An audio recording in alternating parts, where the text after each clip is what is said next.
We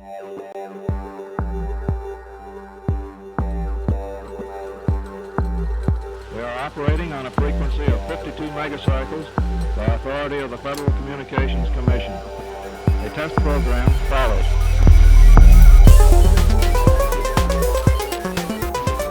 To you who are trained technically, I need hardly say that there's still a number of problems to solve. I guess you know them as well as anybody knows them.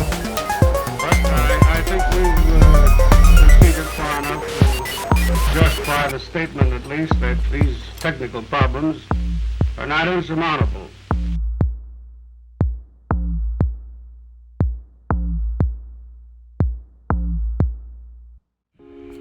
Good evening, everyone. Welcome to this week, the KOTE show on the 12th of January. I'm Chris Phillips, or C-Mini, and then we have Brett, or Awful on Gaming, here to take you through this week's Keyforge news. You might need to change my camera angle a little bit. We'll do that in a minute. I'm a little bit too tall. You can see the bottom of it. Alright, we can sort that one out in a minute. As we go through the news. So, Brett, firstly, thank you. I now finally have my boxes of decks here in my own hands. After, I think you've had them for 4 weeks. I have. And I sent them on Saturday with next day delivery, and they arrived today. That's a very strange definition of next day. Well, it's not before Saturday, so it's after Saturday, you can argue. Is Sunday and Monday not a day? Who knows? Who knows? How you been, man? How's life been for you this week? Good. Moved the 55-inch TV from the bedroom into the little boy's room, and he's been obsessed with that since, so we've had a bit of peace and quiet. Has the TV fallen on him, or...? No, he just sits there and watches. He's been watching world flags on it. Hey, man, if that makes him happy... It does. Not us to ask why. Us just to be jealous. Right, let's just try see if that looks any... Does that make you look happier?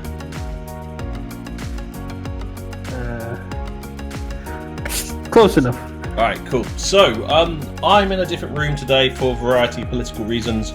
So we're trying to see how it works in here. So if we look a bit rushed this week, this is partially because I've just spent the last hour and a half resetting up the entire OBS on my laptop instead of my desktop. It is harder than it sounds if you don't know what you're doing. But we're here now. But let's get on with the news. So, pulling up my notes because I went down to one screen. So firstly, we have some really important news. Everyone should be aware of this anyway, but I want to start off with this because otherwise people are going to tell me off. Cryogen, the author of TCO, is having a baby, or his partner is having a baby in the next time period, or just had, we're not sure which. So we just want to say a big congratulations from the KOTE team. Thank you very much for all the hard work he puts in, and he is such an important figure in everything we do, and all the events we run are based purely on his hard work. And exactly. I want to make it very clear that all our gratitude goes to him immensely, and good luck with him and the little one. Especially in this trying time, I hope everything goes as smoothly as possible. Yes, definitely, yeah. Though apparently birth rates, unsurprisingly, are a lot higher right now than normal. I imagine lockdown's got a lot to do with that. Yeah, the midwives are splitting lockdown into three batches so far. So, next, of course, we have the spoilers that have come out. And we always said if FFG launch a new card, we'll spend the week going through that card and talking about it. So FFG, in their wisdom, firstly, haven't given us any spoilers to release here. That's fine. Nope. That's their we have nothing. But they've also released, I think it was 16 cards or 20 cards. And we're not going to go through every single card in detail. But what we are planning to do is go through the cards briefly now, just in case any that people have missed. And then Brett and possibly me and possibly someone else will go through each card with a little bit more thought and time. I'm not sure when that will happen yet. Yes. In a future date. We're just going to quickly go through now because there's so many.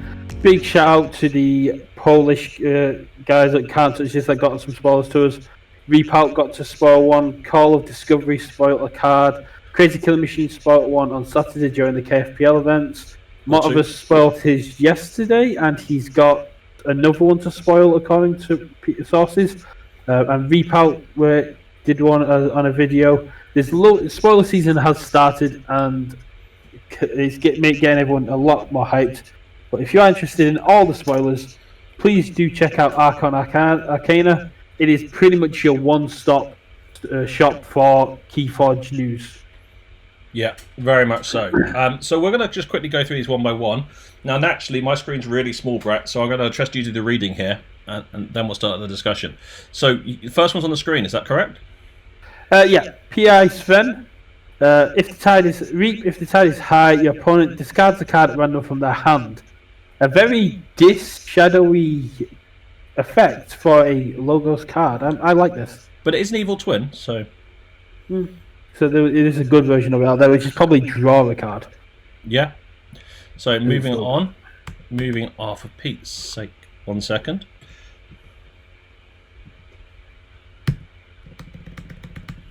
Okay, so my current plan to do this, that worked flawlessly when I tested it, now is not working. So give me 1 second. Right. You're going to have precisely 8 seconds per card. Oh, damn. Captain Chris. Yeah, Captain Chris gains the abilities like Poison Skirmish from other creatures on the board. This was quite neat. The Captain, Polish card, all creatures lose elusive Totem Skirmish. Let me give you a little bit more time per card. Electric Ambrosia. Nope, you've sped it up. No, I've just gone back to the start again. Oh, you've gone back. Okay. So while you can control another creature with elusive, taunt, poison, or skirmish, it gains that keyword. So the more you have down, the more it gets, which seems really powerful if you can get a nice entourage down. Captain Kursig. I put the translation on that one. It sort of counters the other one because if all creatures lose it, then the other guy doesn't get them. So that's nice for its synergy, evil twin. This is quite an interesting one. Yeah. The ignorance counters, putting ignorance counter on a creature, its text box becomes blank. I feel that's going to be really powerful against like KOTE and a lot of the other cards that sort of sit there. Trial by water, reset the tide. Players cannot raise the tide until the start of your next turn. Depending on how powerful the tide is, this could be a really good card. Yeah. I remember you have to do it. DRP Indominus. Exhaust up to 5 friendly soaring creatures for each creature exhausted. This way, deal 1 damage to each enemy creature. So that's an ammonia clouds on steroids. Yeah. It costs you 5 creatures, but it can do some serious damage. I like Ambassador Zealot. After you raise the tide, capture 2. After your opponents raise the tide, move to Amber to the common supply. And there are cards out there that force your opponent to raise the tide. This one we just covered through at the beginning. Yep. Essentially a subtle maul on a tide. Really cool.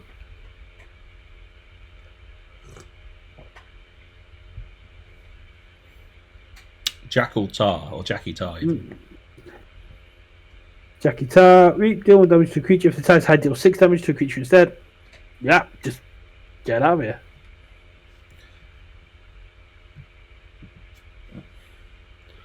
Tomar of the Globe, or Tomar of the Globe. Yeah. This is the one that Marva spoiled yesterday. If the tide is high, exhaust an enemy creature, your opponent discards a card at random from the hand. Beautiful card, and it sort of shows off the way that these guys are replacing this. And with the Unfathomable having cards that destroy each exhausted creature, this can be really good. Ritual Harmonica. Yeah. Choose a friendly creature. If the left neighbour shares a house with it, game 1, then you repeat the effect on that creature to the left. So if you've got a lineup of all the same house. I'm not pronouncing this one. But again, this is the same sort of thing, but instead of it captures, so it's a minimum of capture 1, it's a maximum of capture 3. And for Sanctum, Sanctum seems to be very synergistic. Sea Urchin's Evil Twin, capture 2. If the tide is high, steal 2 instead. 3 chains for a play steal 2 seems really good. Custing Sabagar. I love this one. The moment we talked about in the admin chat, just it's Forge Compiler but on steroids. Just exhaust each enemy creature when they forge. It can slow a player down quite a lot. Oh, this is the card Cease Forge. I love this card. I love this card. Players cannot forge while it's on the board, and it has 2 time counters. At the start of your turn, remove a counter. So for 3 turns, no player, your opponent isn't forging. But with cards like Turnkey, this gets nuts. Before Thos. Before Thos. While tired, this hides creature gains skirmish. While tired is low, this creature gains elusive. This is manipulating the way your opponent's going to be playing the tide. If your opponent raises the tide, your creatures become harder to kill. I can't pronounce this one. I love this one. Something Saboteur. During your opponent's next turn, increase the key cost for each different power value among creatures. I really like this one, especially with gigantic creatures and all. It's very rare and also very common for creatures to have on the same power. It's either one or the other. You'll either have a lot of creatures with the same power, or you'll have a massively variant board, especially if you're up against AOA. I consider this very much the inverse standardized testing. Because standardized testing, you're always trying to have different powers, so you don't get standardized testing doesn't wipe you out. Now this one, we've got to try to have the same powers, so the Saboteur doesn't get in the way. It's very interesting. I think this card's going to be really good. If you come across AOA with this deck and they've got Growth Keepers and Mimicry, you're going to really struggle because Growth Keepers would deploy and Mimicry.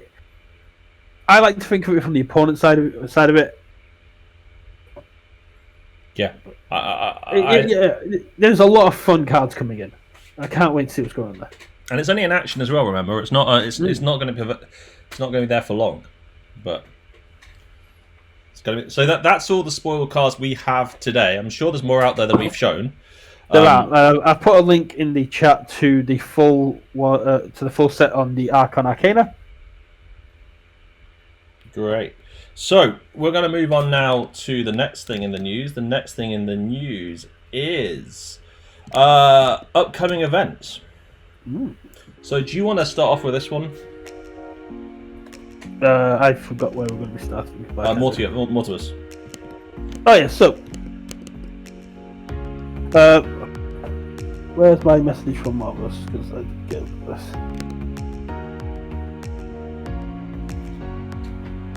So yeah, Marvelous hasn't been able to get anything from me this week.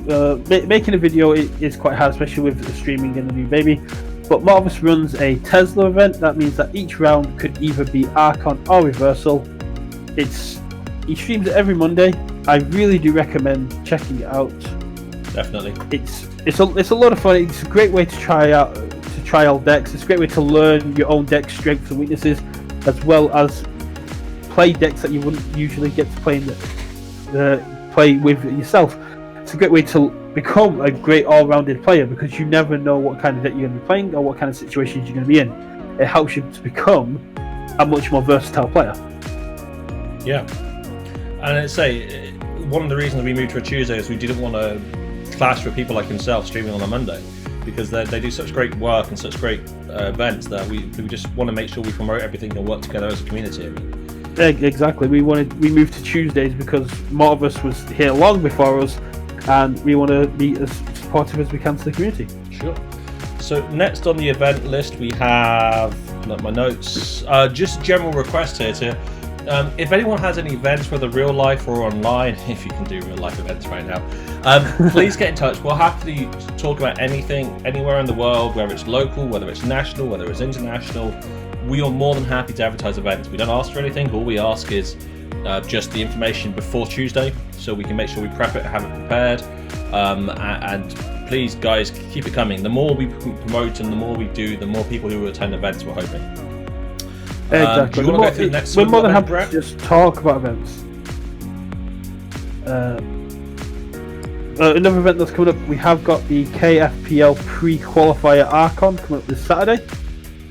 And on Sunday, we have the next final Swindle event, which is a 60 cap Archon with Martial Generosity and Heart of the Forest band. So basically, it's a nice prep for KOTE 8 with banning some cards that they felt were too powerful at that level. And then this, I think, nicely brings us into what all 9 of you watching the stream probably want. is the information for KOTE. We've had two long discussions, one very long discussion and one quite quick discussion around the two most important questions we've been asked. One is regarding Heart of the Forest.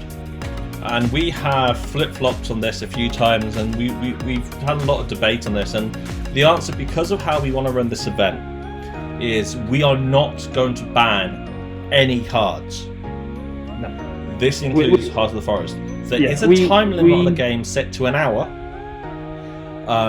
but regardless of what's in your deck, but we will not ban any cards. Now, we know this is a mixed opinion. Why not just here to have fun? Great, so are we. But that's our kind of thing. Anything you want to add on that, Brett? Yeah, we went through everything, every point that had been made on Discord, every point that we could think of. I ended up arguing both for and against it multiple times throughout the discussion because I wanted to make sure every avenue had been covered.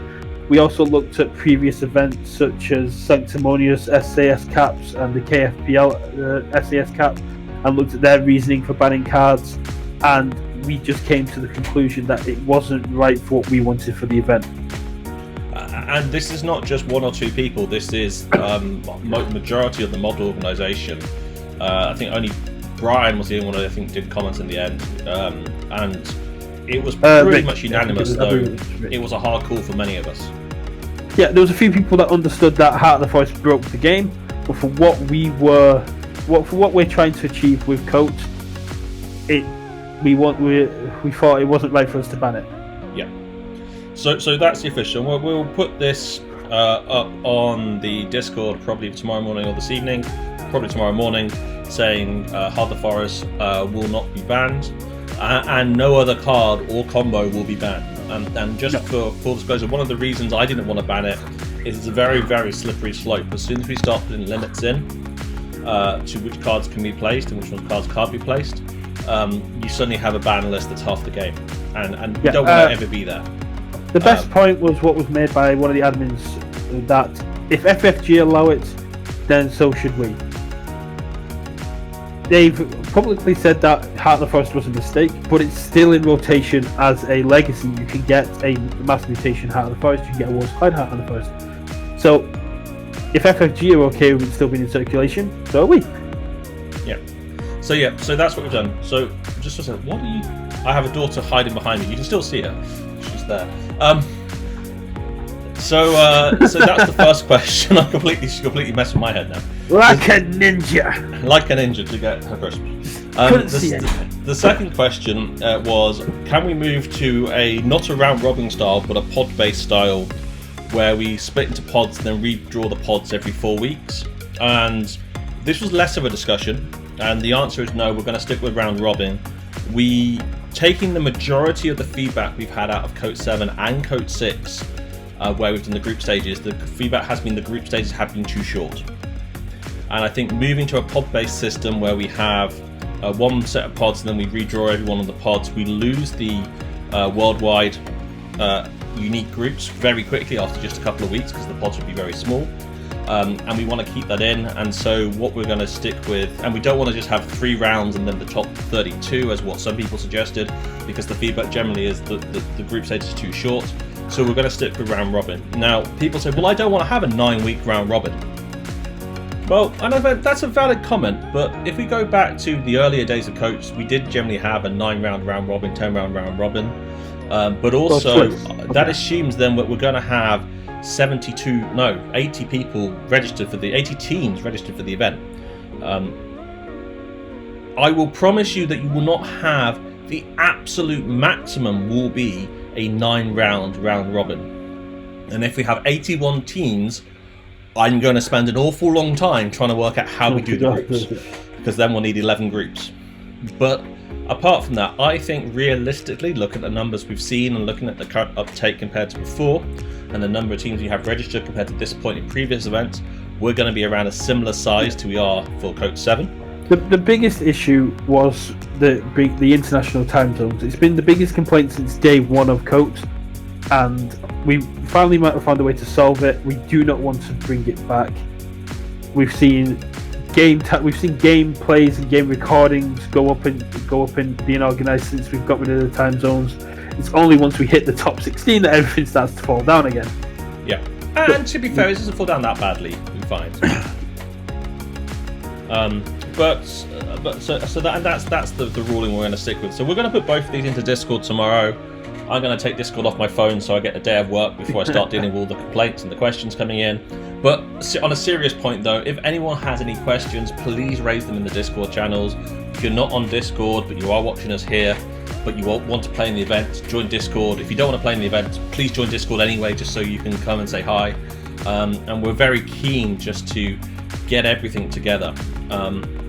We appreciate... Go ahead, Brett. The more feedback you give us, the more you let us know what you're looking for, the more we can accommodate and make this event more accessible to everybody in the community.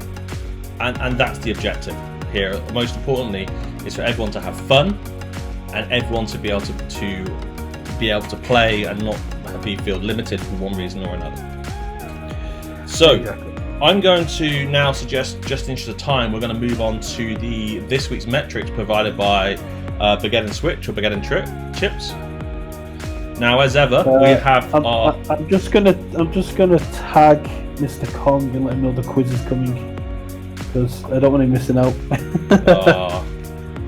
You shouldn't show favourites. Not tonight's here to take the title again.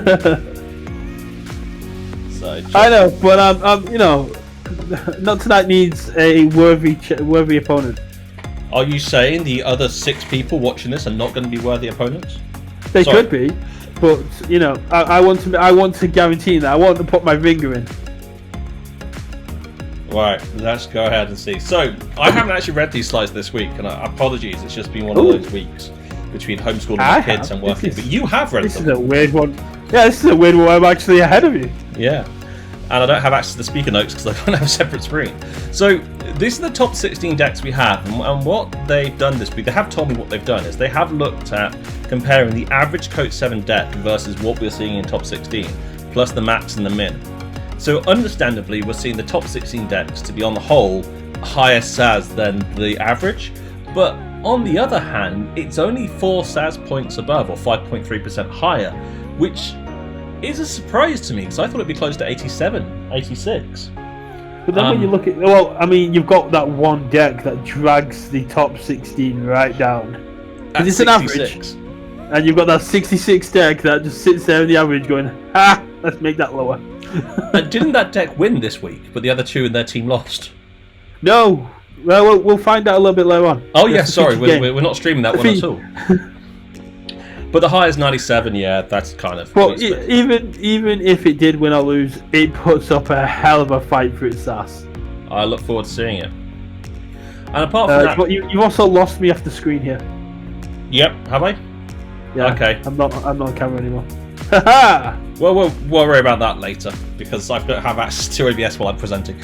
So, the other curious thing here I find is artifact control is pretty much the same, but though it says minus 10%, because it's gone from 1 to 1.1 to 1, so we're still saying we're averaging 1 artifact on the whole. But apart from that, I would say they're pretty close to the average. They are. Well, it's gone from 11 to 10, so I imagine it has lost almost 10%.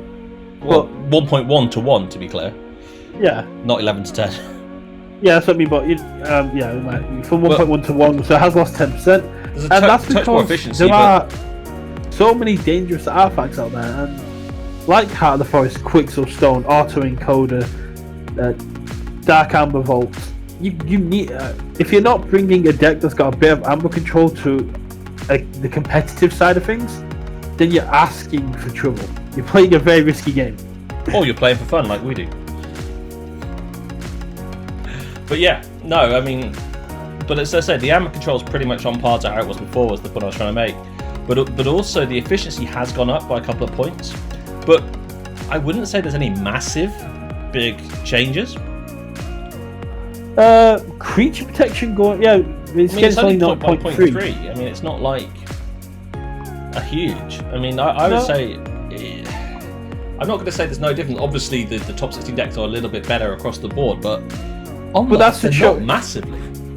It's kind of showing that the top 16 isn't made of the most wild decks. I've got like insane speed, insane ammo control, insane everything like that. Well, it's just the best well-rounded decks that have been brought to the top 16. I would phrase it as the average is the best. The average makes it. So there might be the best efficiency in there. There might be the best synergy ones in there. But they are, once you put them all together, there's no real common pattern for them. They're all roughly the same. Exactly. So they're all just very slightly different. higher than the average of what was brought, or slightly lower in certain areas. Yeah. So let's move on. Expansion of top 6. So 10.4% of the top 16 decks are AOA.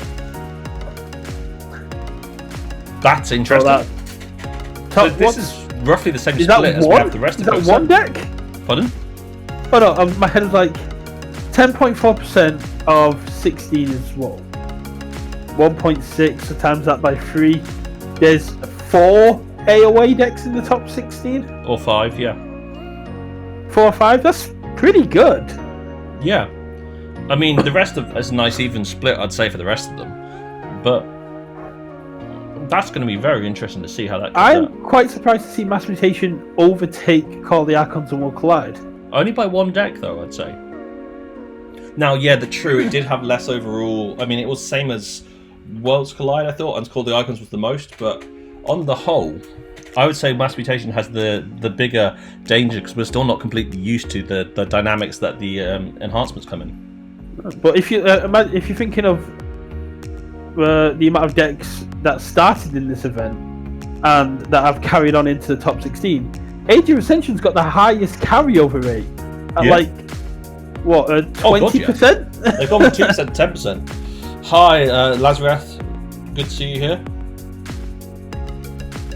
So let's move on. So the houses in top 16. Dis 22%, not too surprising. Logos 21%, not too surprising. Shadows 14%, probably would have been more. Brogna and Mars barely on the charts. I mean, I don't think there's anything too surprising here, and this looks like it's very similar from what we've seen across all the other averages. I mean, yeah, they've gone up slightly for Untamed and Star Alliance, and Shadows is down a tiny much, but we're seeing the proportions roughly the same, the ordering roughly the same. Yeah. I mean, again, it's interesting to see that we don't have any big. And this is the nice thing about the game. This shows the game doesn't have one massive set of houses that always do better. Yes, we see more popular houses, but if we saw houses that always did better by themselves, we'd only see those houses. Exactly. I mean, we've seen Dis pretty much dominate the house throughout the entirety. That kind of plays a testament to the fact it's leaving in the next set because it's so popular. They want to try and rotate it out of it. I think that's more luck than design, but yes. So what about the other cuts? I give FFG a little bit of credit. Well, the reason I say for that is they probably made that decision so long ago, because the Fathomable is designed around to be a disc replacement. So yeah, they always plan 2 sets ahead. So this was planned back at AOA Worlds Collide, I imagine. Yeah. So the other cuts, Saz is very close, around 80 in second and third. Fourth cut's the average still. Fifth cut has an average Saz of 75. Now, Liptop says it's much lower. I say 75 to 80 is not significantly. It's significant, but it's not much. Worlds Collide is showing more common in lower cuts, third and fourth, which makes sense because we saw the proportions decrease. The house distribution is a bit different. In Logos, the first house is 25%. Nice. Which is interesting. And then Mars is a bit higher in the final fifth cut. Mars is the 5th house in the second cut. But Mars is number 1 in fun. It's number 2 after Untamed. It's number 2 in your heart after Dis. So I mean, no, Shadows is number 2 in my heart because I'm just evil. Dis and Shadows just all the way. Yeah, man, you're very evil, definitely. Thanks my UKGC decks were all Dis, Shadows, Untamed. Wow, that's gonna suck in some ways. Just looking through the chat briefly. Is Brett in the shadows? We are. Yes. Brett is very much in the shadows right now. Not at all, because I've had to randomly quickly do this and I made a mistake. So, top cards and cuts. So, in the top cut, the most common card is Infernus. there's 23 of them. I'm not too surprised that it's the top cut, but given how high Wild Wormhole has been all the way through, I did expect that to be still at the top of top cut, but it is second, and unsurprisingly, the Infernus Exhume combo, I'm guessing, is pretty prevalent. And then the second I'm watching the fact that there's 13 E-dies in here, which means that Team Reapout brought more than a third of the E-dies. Did they bring their 5 E-dies there? They did, and if you want to see how Team Repout's 5 E-dies deck did, it's on YouTube, because I managed to get in and record it on Sunday. Oh, so, yes, you did. The control the disc playing... Control this. You mean can't touch this? Can't touch this. Playing a KOTE Rush control deck versus the Worlds Collide 5 E-die deck from Reapout, and it is a nail biter. People watching it loved it. How many people were watching it out of interest? There was me, there was Dominic, and there was Dave, the captain of Reapout. Cool. So Dave's not playing it this time. The captain's watching it, and I was watching it, and it's Dave's deck, so I imagine Dave was there just to see how it did. But both players are amazing players. It was Gorlami and Rob, but yeah, both players played beautifully. It is a hell of a game to watch. I'll have to go back and watch that. Not tonight saying that they watched as well. Cool. So, the second cut, Ghostly Hand being the most common card. Now, that's a big shock, because we've barely seen that in our breakdowns thus far. I mean, we brought two or three in our deck. I don't think I played any. But yeah. I don't think you ever got to my decks when we were doing it. I got to my one, which was my favourite deck, which lost badly. Then I played Rich's deck that lost badly. Then I played Rich's deck, which I fell in love with, and then lost badly in the last round. You didn't get to mine. But... No. Shula, Gateway to this, Infernus. We're seeing pretty much Infernus is in the top 10 all the way through. I'm not surprised, and Wild Wormhole probably is as well. Yeah, it is. So E-die is out of the second cut, which is quite interesting. And it zooms in the top and fourth, so it's just nice to see the variety here. Well, but of course, but unsurprisingly, the highest density is in the top cut. Yeah. I mean, that's what I expect. More duplicates. Ludos, 12 merchants, 12 dollars, 13 bags, and discs, 28 E-dies. How has the fourth cut got 28 E-dies? Pass. Well, I mean, there's 16 teams in there, which is 48. So it's basically one deck in two has an E-die. Pretty much, yeah. There's 48 decks in there, so at least half of them are running E-dies, possibly 2 E-dies. That's what the average is, yeah. So moving on, the top rare cards in the top cut, Sense of Baracus. Again, really strong card, not surprised to see it there. Key to Disc, strong card, but I wouldn't necessarily have expected it. Go ahead. It's better for setting up combos because you can use it out of house. Completely. Yeah, you can pop wards. It's better for setting up future, especially if you can get a life ward down as well. Yeah. And then 3 double routine job decks. Again, only 3 across 48 decks isn't that high, but it's still a good combo to have in there. Punctuated Equilibrium, not surprised to see that so high in the second cut. Neutron Shot again, all these are good cards. I mean, I would say of what I see here, Ultra Graviton is the only surprise.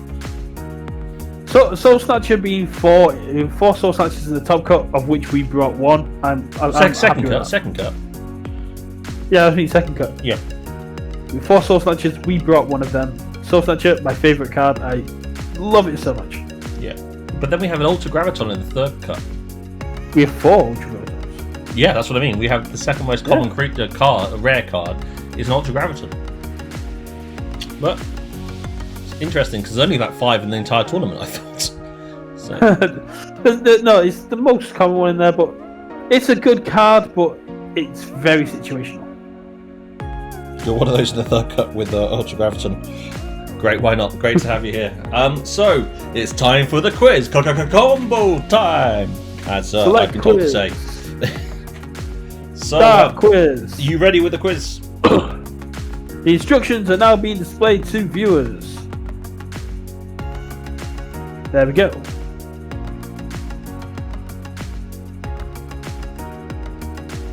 Alright, let's start the game. Boom.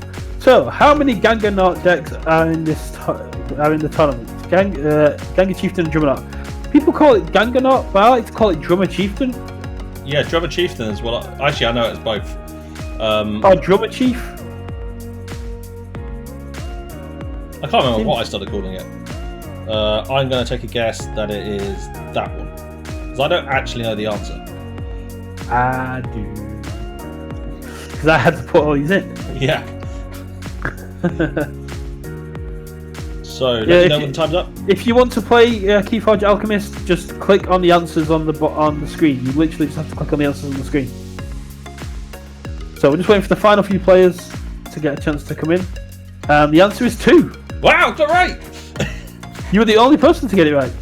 Oh god, that sounds like a fix, isn't it? Andrew, that wasn't even an option.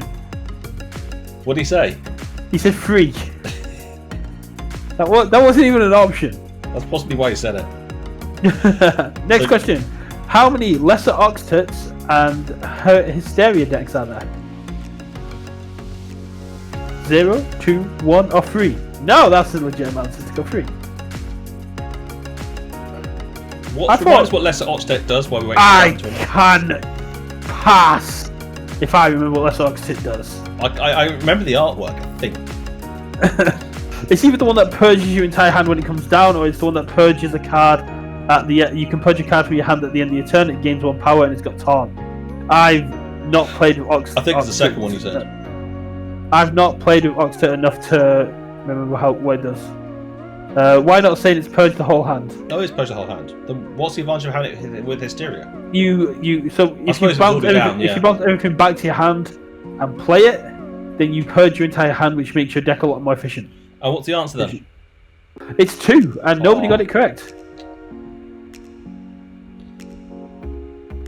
Yeah, we've got 2 people saying 2, we've got 3 people saying 1, and 1 person saying 3. I said 3. Right, moving on to the third question. How many decks was Safe House and Bow Nothing? Yes. The latest Mass Mutation Broken combo. How many decks was Safe House and Bow Nothing? 6, 12, 8, or 14? This one's quite surprising, but again, you can delay for a long time if you get this combo going, because essentially it's a 4 amber swing every turn. Yep. Just remind us the text on Bow Nothing. Bow Nothing is play, steal 1 amber for each key your opponent's forged. Yep. And Safe House is archive a card in play? Yeah, Safe House is you can archive 1 creature for archive a friendly creature. So Rad Pennies and Bow Nothings, Subtle Autos, the occasional Infernus if you're feeling very spicy. Yeah. And the answer is 8. Yay! We had 3 people say 8 and we had 3 people say 12. Are we going to do a mid-score reveal before we are. That's what I was just going to do next. It's quite funny because the quiz kit overlay is over your face and my face is blocked out by shadows. So it looks like I'm really cheating by looking at the questions from behind. So in terms of question score, we've got contestant 6 in the lead, contestant 3 following up. Frannel, welcome Frannel. Coming in third. Can I be really? I'm going to be really embarrassing here. I'm contestant 6. You're contestant 6. I call shenanigans. Me too. Contestant 7 coming in 4th, and not tonight, and Mr. Kong at the bottom. Just to be clear here, contestant 3 still hasn't got enough right over wrong. So yeah. Why not is contestant 3? Interesting. Well, congratulations. Why not? You're technically first because I don't count. So moving on to the next question. Exactly, coming up now. So, how many copies of Loot the Body and Coward's End combos? How many decks had both that were brought to KOTE 7? This one is very interesting. Yep. I guessed I guess as quickly as I can. My theory is I get it right, I'll get the points. That is, yeah, but if you're so wrong, you lose that many points. That's fine. Given the first time we did this, how badly I did, I'm happy to take the risk. I mean, the first time we did it was all anime questions, so of course you're going to get that right. Oh, that was hilariously bad. I liked it, because I got all the questions right. Even if I knew the answers, I knew the answers.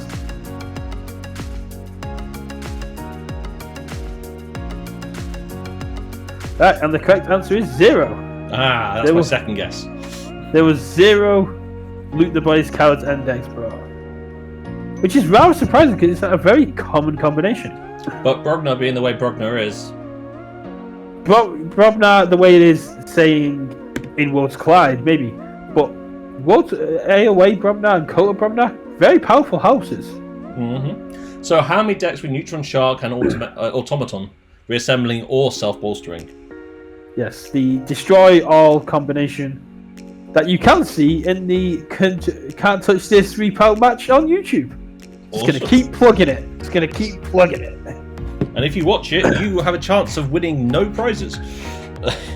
But for those of you wondering why this is going on, we will be doing the giveaway draw live straight after this section here. Yes. For the Sleeves of Wonder. Well, we have 188 tickets technically from 57 people or something like that. Yeah. A huge thank you to all those that came over to YouTube that have joined us on Twitch either as a follower and or sub, and a huge thanks to those that joined us on Patreon as well. Yeah, that was awesome. We added it on there. We had it on there, but we not expecting much, but we managed to actually get one. That's really good. So the correct answer here was 3, and the majority of people got that correct. Yep. Right, so, going to the last question. Yeah, last question. How many punctuated equilibrium and auto-encoded decks are there? The other broken combo of Mass Mutation. An amazing one. No, I pressed the wrong button. No! On TCO, it slows the game right down. Because the game has to figure out, especially if you've got the settings, so you have to do it manually. Ugh. I pressed the wrong button. That seems like a you problem. Yeah, it is. I'm going to open the deck in annoyance. I've got a sealed box of KOTE that I'm just leaving there. It's judging me from above. Double Pit Lord, double Pit Lord, double Urchin, double Ghostly Hand, double Way of the Bear, double Full Moon. You got a double Pit Lord? Yep. Nice. So the answer here is 2. 5 people went for 4. One person each went for 2, 0, and 1. Yeah. So we're sending the results out we're sending the information out to players, and we should have our winner. Show final results. Contestant 11 came in and is the only one to finish with a positive score. I'm happy with 3rd. You don't count. You're 8th. Everyone else gets bumped up 1. No, it's actually a lot of fun this, because I've never actually been able to take part in this, because normally I know what all the answers are. No, but Litops now sends them to me as well, so I can set up the quiz before the last minute. So yeah, good game, Mr. Kong. This is all just training, so everybody's ready for the next Keyforge quiz, which is probably going to be in March area. Well, actually, no, Brett, because you may not remember this, but we told everyone we were going to do a quiz during the top 4 stream, not top 4 stream, the week we announced the final. We were going to do another quiz. Oh yeah. So in 2 weeks today, we may have another Keyforge quiz, or maybe a different day. We haven't fully decided yet, because quite frankly, we haven't discussed it, because I only remember this 10 minutes ago. So it may be in March, or it may be in a couple of weeks' time. What we could do is the first stream of KOTE, instead of doing the me versus you game. No, it's going to be. It won't be long enough. We need separate time.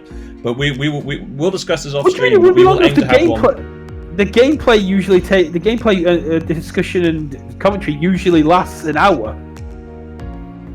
An hour is more than long enough for us to do a quiz. No, but that's not my point. My point is how long is it going to take us to do all the pairings and validate all that in prep work.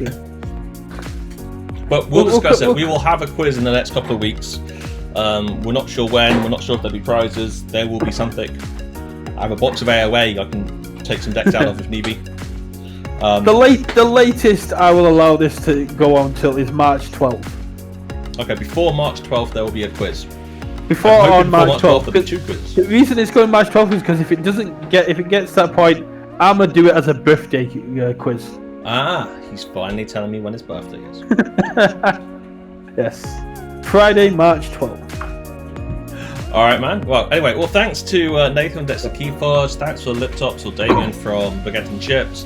And thank you for everyone else for coming here, playing Keyforge and joining us in with our weekly little quiz. Hopefully you all had fun. I know I did, which was really nice. You still don't get... I know you still haven't got the prize for... Not tonight. That's completely my fault for not sending you the prize. 100%. I will get it sorted. Just with COVID and everything else going on, just got missed. So I give you my apology. I will get that fixed as soon as I can. I can't say that from the official account. I gotta say that from my personal account. What's that? Hold on. There you go.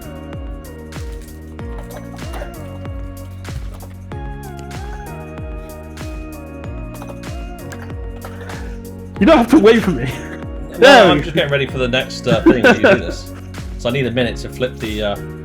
Yeah, I can't say that from the other account because... No. You can't say that at all. You already said no to me putting Odak's face on the Trump supporter saying no, stop the steal. I thought that would have been an amazing meme. I don't think I told you that one. I did. So you did. I was like, I want to put the Saurian faces on the stop the steal banners, and you're like, yo, you can't do that. I was like, oh. So we're now going to go to the ultimate of I can't believe we're having to do this draw. So Brett and I made several attempts today to try and do this draw, so we wasn't going to be done live. But in short, we didn't. We tried to get it all prearranged so it could be properly verified, but OBS hates us. Yeah, so we're going to do the draw now. So this is the wheelofnames.com. We've put in all the entries we have. If you see duplicate entries there, it is because that person has either a YouTube subscriber, there's two, or there'll be many for Shepshu. Should be on there because of his Patreon. Some of it's might not be randomized, it may be randomized. And we're going to hit the control click to spin. There's Andrew Kong going around, for example. I'm just really hoping... Yeah, there's all the Shipshoe on the Patreon going up the top now. So we're going to hit the magic button, and it will spin around and give us a winner. That will! So the winner of this will get the sleeves. And we will take this entry, we will then validate it off stream. And we will validate that this person is a YouTube subscriber, and then if we can, we'll reach out to them. If we can't, we will get hold of them. That's one of the key frogs. I know that name. So congratulations to Torval Poe from the Key Frogs for winning the sleeves. It's the best way we had of doing this. So thank you very much. And apparently I've frozen. Yes, I have. I frozen in a very weird position. I'm back. So the giveaway was a huge success, much bigger success than we expected. We've got 2 additional Patreon supporters that Brett pointed out. We've got a number of new subscribers on Twitch, and if you're an Amazon Prime user who hasn't used your free Amazon Prime, then please, we will happily take that free subscription or give it to someone, because everyone who uses Prime gets a free Twitch subscription. And if you are interested in making your own Saurian sleeves, you can approach our artist Josie. She is willing to sell the file to members of the community so they can make their own sleeves. This has already been done by the Hamburg Atlanteans who have bought... that's who bought it. That's who bought it. As far as I know, it's the Hamburg Atlanteans. There might have been multiple people interested, but Josie is willing to sell the file so you can make your own sleeves. But, yeah. That's what Andrew. That's exactly what I'm hoping for. That I get to see these sleeves played live on the Keyfrog stream. Oh, of course. I mean, that sounds even more like a fix now, doesn't it? But the KOTE, we'll be doing the exact same thing for the KOTE 8 art, where we get some sleeves made up for them, and we're going to be giving that away.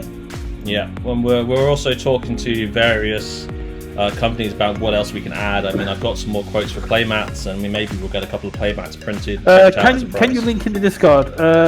Josie's not here today. I don't know if they've got a page. I know they've got an Instagram, but why not message me or Brett on Discord, and we'll link you up. Yeah. Just drop C Minion or Alpha One a private message, and we'll hook you up with Josie's with a way to contact Josie, and we'll get it all set up because Josie does some amazing work for us here, and we love to share the love. Yeah, she's done an amazing job, quite frankly. She has. She did some artwork. She did some artwork for my wife, and it was absolutely amazing. Yeah. We haven't actually ever plugged your wife's YouTube career yet. Maybe we should one day. Well, maybe she can plug us. Maybe that'd probably be more useful. She's sort of given up on YouTube. She got to 8,000 subscribers and didn't get monetized, so she gave up. She's mainly doing her cosplay on TikTok and Instagram. So when's she going to do our free commercial then? That's the problem. She basically she'd have to charge. And I go on there and I talk about Keyforge. I go on her live streams and I talk about Keyforge when she's cooking or stuff like that. And they love having me there because I just say the most random stuff. Bad Penny cosplay. That's an awesome idea. Bad Penny cosplay because the UKGC did have a cosplay competition. Did it? Which was really cool. But I don't know what I can give away. But she has been approached by a card game company to promote another card game that's got a new set coming up soon. Ooh, Pokemon. No, my son would probably be a good spokesman for Pokemon. He's got Pikachu bedding and about 5 or 6 different sized Pikachus in there. Yeah. Right. Anyway, let's keep going. So we'll now come up to the weekly featured game. Woo! Let's see how this goes. So we're going to start the feature game. This week's game is between Hamburger Latins 3, who knocked us out of the top cut. Yep.